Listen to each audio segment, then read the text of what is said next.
ശരിയായ ഈമാനില്ലാതെ ഇബാദത്ത് എത്ര എടുത്താലും എവിടെയും എത്തൂല, അവന് ഒരു സ്ഥാനവുമില്ല.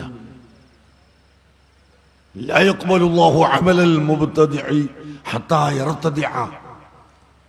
ബിദ്അത്തുകാരന്റെ അമൽ അല്ലാഹു സ്വീകരിക്കുകയില്ല. ഹത്താ യർതദിഅ, അവൻ മടങ്ങുന്നത് വരെ.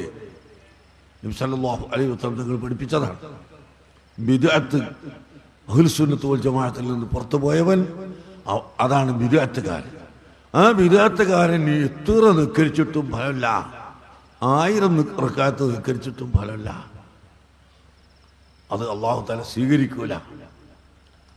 ഇന്നമാ യതഖബ്ബലുല്ലാഹു മിനൽ മുത്തഖീൻ, ശരിയായ വിശ്വാസമുള്ളവരിൽ നിന്ന് മാത്രമാണ് അല്ലാഹു തആല സ്വീകരിക്കുന്നത് എന്ന് ഖുർആൻ പഠിപ്പിച്ചിട്ടുണ്ട്. ശരിയായ വിശ്വാസമില്ലാത്തവരിൽ നിന്ന് സ്വീകരിക്കുകയില്ല. ഒരു കാര്യം പറഞ്ഞോട്ടെ, അല്ലാഹുവിന്റെ റസൂലിന്റെ സ്വഹാബികളോ നബിതങ്ങളോ താബിഈങ്ങളോ റബീഉൽ അവ്വൽ ആചാരം നടത്തിയിട്ടില്ല എന്നത് ശരി തന്നെയാണ്. ഇത് ബിദ്അത്തുൻ ഹസനത്തുൻ, നല്ല ബിദ്അത്താണ്. ബിദ്അത്ത് എന്ന് പറഞ്ഞാൽ പുതുതായി ഉണ്ടായതൊക്കെ മോശമാണെന്നാണോ? അല്ലല്ലോ.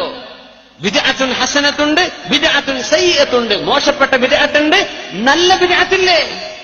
എന്താണ് ഇനി നിങ്ങൾക്ക് സംശയം? ഞാൻ അതുകൊണ്ട് പറഞ്ഞുതരാണ്. ഇത് നബി ചെയ്തു നിങ്ങൾ പറയണ്ട, നമ്മളും പറയുന്നില്ലല്ലോ. ഹദീസിലുണ്ട്, സ്വഹീഹുൽ ബുഖാരിയിലുണ്ട്, മൗലൂദ് ഓതിക്കോ, അങ്ങനെ ഇല്ല. ഇനി നിങ്ങൾക്ക് സംശയം? ഞാൻ അതുകൊണ്ട് പറഞ്ഞുതരാണ്. ഇത് നബി ചെയ്തു നിങ്ങൾ പറയണ്ട, നമ്മളും പറയുന്നില്ലല്ലോ. ഹദീസിലുണ്ട്, സ്വഹീഹുൽ ബുഖാരിയിലുണ്ട്, മൗലൂദ് ഓതിക്കോ, അങ്ങനെ ഇല്ല. പക്ഷേ നബി തങ്ങൾ ചെയ്യാത്തതൊക്കെ ശിർക്കും കുഫറാണെന്ന് പറഞ്ഞാൽ കുറച്ച് പ്രയാസപ്പെടേണ്ടി വരും.